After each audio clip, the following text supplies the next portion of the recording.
Maestro kasi hindi ko masabing totoong maestro talaga. Tapos, pumasok ako ron, talagang kinonsidera ang sarili ko bilang maestro. Sa pinaka na-enjoy ko bilang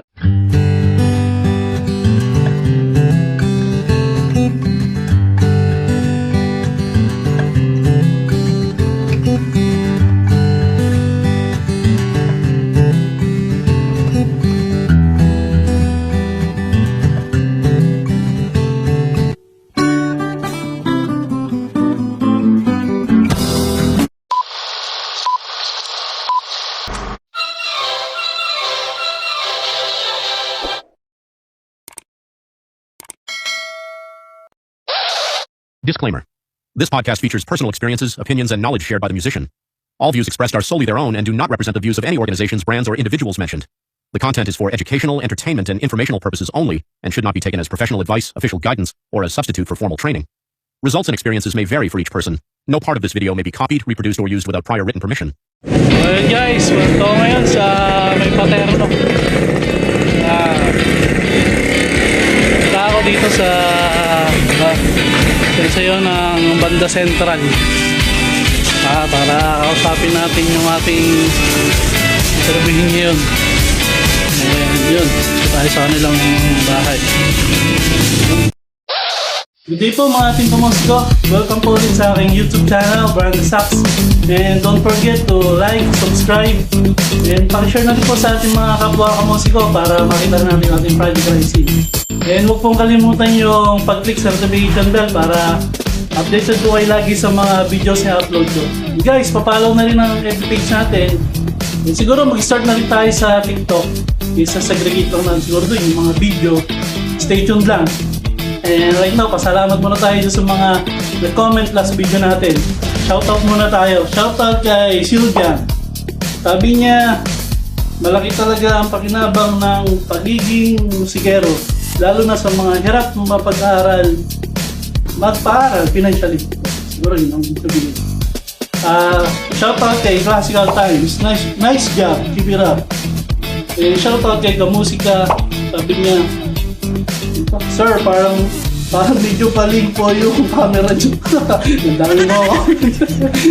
Anyway, salamat sa inyo. Yun lang, salamat sa mga nag-comment.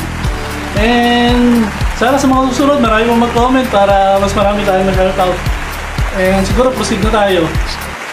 Alam nyo mga kamusiko, sa ating panahon ng araw na to, makikilala po natin ang isang haligi ng komunidad. Isang haligi ng musika dito sa bayan ng Binangon ng Rizal. Alam nyo, napakarami na ng batang naturuan itong taong to. Yung iba, nasa serbisyo na. Yung iba naman, nakapag-aral bilang eskola. Hindi lang po yan. Dati po siyang member ng Antipolo City Band nung panahon ni Maestro Eming Gonzaga. Kaya grabe guys, hindi lang po siya musikero. Siya rin po ang punong maestro or principal conductor ng Banda Sentral numero 1. Ayan guys, musikero na, maestro. Alam nyo, isa rin po siyang tapat na lingkod bayan bilang kagawa dito sa Barangay Libis ng Binangon na Rizal. Kaya samahan niyo po ako, magpagkwentuhan para malaman natin, alamin natin, paano ba niya pinagsama-sama ang sining, ang pamumuno, at ang paglilingkod sa kapwa. Without further ado, it's my honor and privilege na ipakilala sa inyo ang isa sa musikero na aking nire-respeto at hinahangaan dito sa bayan ng Binangon na Rizal. Kagawad Eric Borromeo. nakakatuwa yung nakilala tayo ng ating batang-batang business. Ako si Eric Borromeo, tubong Tagalibis. Banda Sentral conductor. Tuturo din ako ng drum and lyre sa mga schools. Ang legacy ako kasi talaga may share ang musika sa kabataan. And nang walang kapalit. Lahat ng mga tinuturuan ko, ang offer ko sa kanila ay serbisyo lang. Yung para lang matuto sila sa musika at enjoy nila ang pagiging isang musiko. Kagawad Eric, paano po nyo na Example, nasa music kasi kayo eh. Mm. Ano yung nag-joke sa inyo na magbibilang nagawad? Natatandaan ko, wala sa hinagok na tumakbong kagawad. Pero dahil sa isang musiko na nagrekomenda sa akin na naghahanap, yung ate niya ay tatakbong kapitan. Shoutout na lang kay Nanay Riano. Yung kapatid niya, musikero ng dating ng Santa Ursula. And gusto niyang, nakakasama sa banda namin, natanong siya sino sa mga lugar natin ang respetadong tao daw. Nagulat ako sa sinabi niya na isa daw ako sa tinuturo ng mga tao. And then tinanggihan ko nung una. Pero maraming nagsasabi sa akin noon na bakit hindi mo subukan, magaling ka sa public speaking. Pero hindi pa rin na talaga. Pero sabi ko nga, pag hinihila ko pala sa isang bagay, mapupunta ka talaga. First try, nanalo. Naging lingkod barangay, hindi para iwanan ang banda.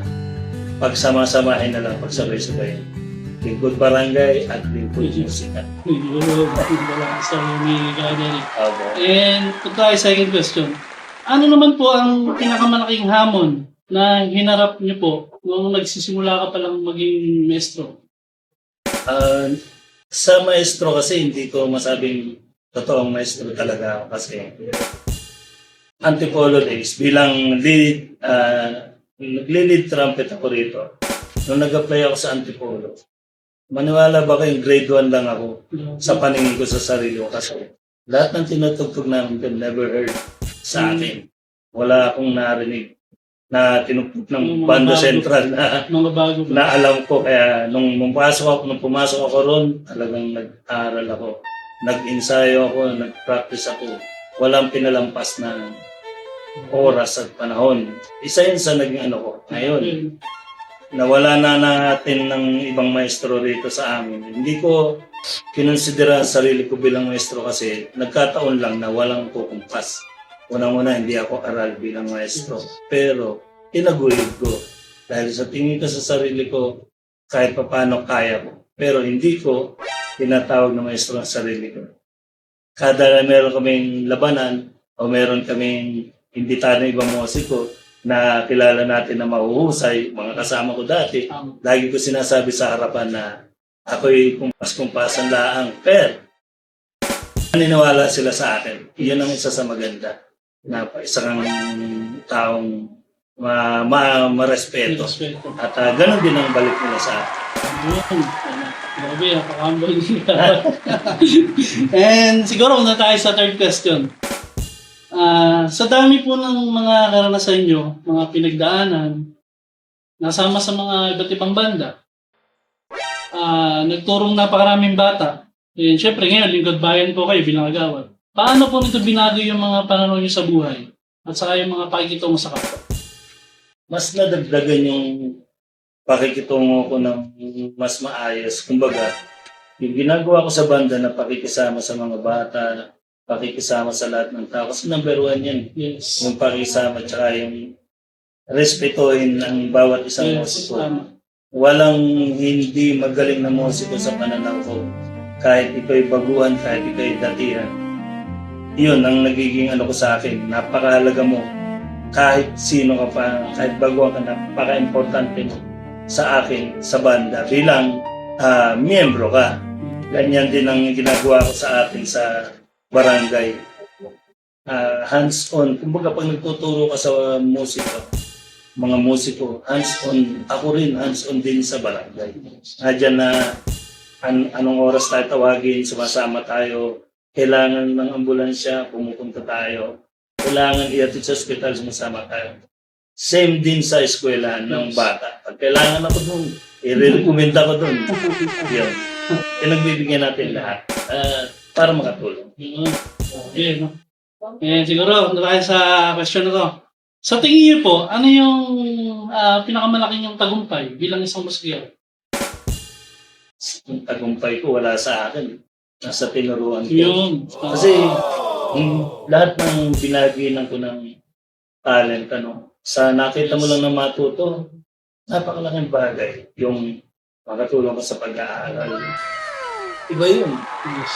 Hindi financial yun, hindi yun pero ilapit mo sa mga doctors ng mga bawat school, sa mga marami tayong tropang mga kahit sa UE, sa UP, kaya nating magrekomenda dahil din sa iba nating mga kasama. Yung mga pisa ko, na-recommend na rin niya. Ngayon, nasa Antipolo City Band. Isa yun sa kinikilala pa rin tayo hanggang ngayon. Lalo na nung jazz band. Talagang yun yung isa sa pinaka na-enjoy ko bilang yung may rin pala tayo kahit sa mga jazz band, sa city band, sa mga combo. Pero hindi ko pinursu. Kasi ang tingin ko sa sarili ko kulang. Hindi ako nakapag-aaral. Kung nakapag-aaral ako malamang.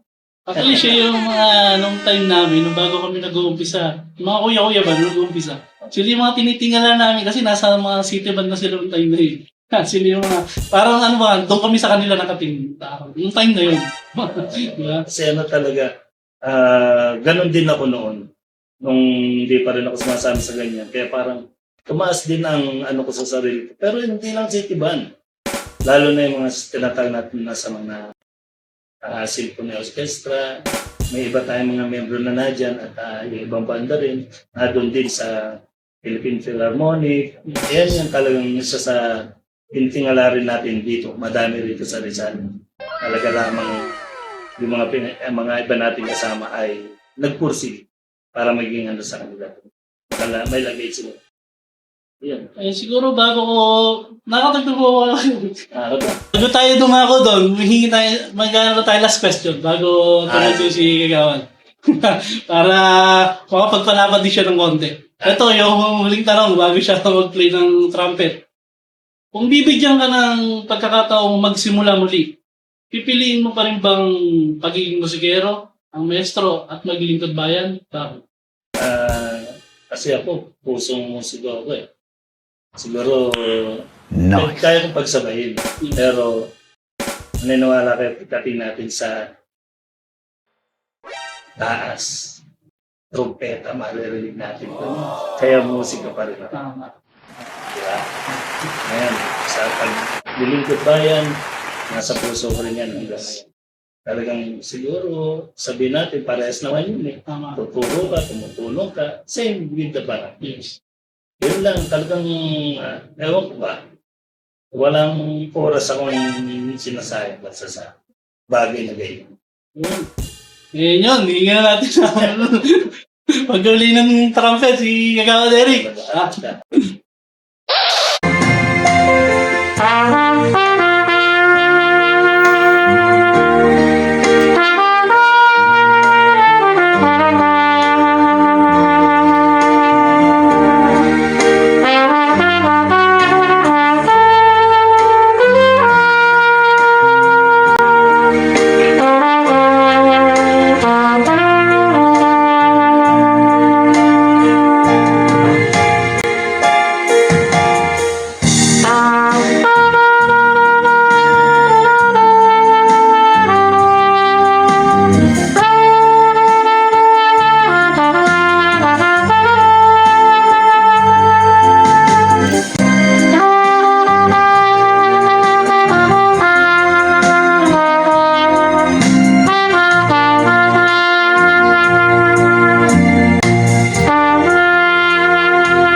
Yun, talakpakan po natin si Kagawa Derek.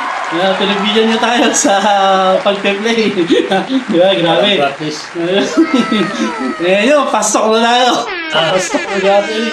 Ayun, Boya Bunday style ba? Yeah. Yun. Anong mahirap? Maglingkod sa barangay o makisama sa kapwa musikero? Madaling makisama eh. Basta tapat kang makikisama rin sa ilang maayos yan. Yung paglilingkod sa barangay, mahirap yun kasi kailangan mong lahat ng kabarangay ay bigyan ng magandang paglilingkod. Yun. Magbigay ka ng title na piyesa ni gawa ni Professor Valentin Michelin. Ano ba ito? Yung Dalampasigan. Yun, Dalampasigan. Talaga isa sa inaano ng lahat ng banda yan. Dalampasigan. At Actually, kahit sa ibang bansa, Yes. mga PPO, mga MSO, gawang binangon ng Yes. maestro natin. Favorite na classical overture na gusto mong tugtugin yung gusto mo rin makumpasan sa amin? Antipolo Days kasi pamilyar naman ako dun sa isang version na nilalat ng Mosby of 1812. Okay. Pero yung binibirong pyesa ng mga musiko, yung Mignon overture, pero okay. Mignon kung tawagin. Yun ang kinukwento sa akin ng mga matatanda na inilaban nila nung araw banda sentral na 25 katao lang. Grabe, no? Yan. Pero Hindi pa yung tawador lahat. Grabe. 25 tao lang sila. Basta isang kwento ng matatanda. Binabilib yung Mignon. Yeah. Yan, listen. Yun. Bukod sa trumpet, ano pa dapat ang gusto mong instrumento? Talagang trumpet na ibigan ko. Nag-aaral ng musik yung mga kapatid ko. Hindi ako pwede, mahika ako nun. Ayaw ko payagan nanay ko, pero nanonood lang ako sa bintana itong ensayuhan. Tinitingnan ko paano embosure, paano sinasabing basa. Pag uwi ng kapatid ko, saka ako nagtuturok-turok, wala naman tao sa amin. Doon lang ako nag-practice, promise. Wala akong proper learning sa pagbabanda. Nito na lang nun. High school na ako, Sergio High School ako. Auto ko, first year high school. Tapos first year high school. Basta parang mas bata ako, grade 6. Yun. Last na. Baka malay sumiting si Gawad eh. May meeting lang. Ano po ang mensahe niyo sa mga kabataan na kamusiko natin na gusto rin maglingkod sa bayan? Basta magpakatotoo lang kayo. Alam mo yung malasakit. Yun yung dapat pag mawala sa isang taong musikero kasi hindi lang sa banda mo maano yan, may apply yan sa bawat isang mamamayan. Yun yung kaya mong yan lahat. And para naman sa mga nasasakupan niyo po sa barangay, bukod sa mga nagawa niyo na dati bilang gagawad, ano pa po yung mga maaaring asahan nila or mga plano niyo pa sa barangay? Siyempre marami tayong nakikita dapat maging pa ayos din sa atin. Ang sa akin kasi, number one sana yung isinurgan natin. Yung makakalakad ng das tuwing gabi, makakauwi ng maayos, ng walang pinatatakutan. At lalo na mga kabataan, may alis na natin sa hindi magandang issues. Bigyan natin ng magandang sila. Kung ano mang programang pwede. Yes. Yun na. And dahil dyan, bibigyan tayo ni Gawad Eric ng oras. Bibigyan natin siya ng konting gift lang. Oh. Yung lagi nating binibigyan, yung signo ko sa ballpen. Yan. Ito, lagi rin ako nag-anto kailangan ko sa mga bata. Palagi ako nga. Tsaka hindi lang sa bata. Panahon natin niya si Kawi. Talagang huli na rin pagpapaturo ko pero nangihinayang ako na hindi ko ginawa noon. Na sana ay habang narito ko si Kawi at iba nating mga matatandang musiko, sana inadapt natin lahat ng kanilang husay. Sana noon pa. Pero madali, may pagkakataon pa naman. Yun, ang para sa inyo, Kuya Brian. Alam ko, marunong na rin kayo. Ano kayo kay Kawi? Aral kayo kay Kawi. Pagpatuloy niyo lang yun. Kahit yung mga ano nyo, nagkukumbo sila, ang kawili, ang ano nila, kumbaga sa league. Maraming salamat Gawad Eric. Gawad Eric, maraming salamat. Maraming salamat sa mga viewers natin, mga musiko. Kung na-inspired po kayo sa mga ganitong kwento, pwede nyo ba ikwento yung mga ano nyo sa comment section? Siguro dito ko natapusin aking vlog. Ito pong muli, si Brian the Sax. Ang iwan ng kasabihan, kapag masaya kasi ginagawa mo, hindi mo ramdam may ginagawa ka. Yun lang po, thank you, God bless.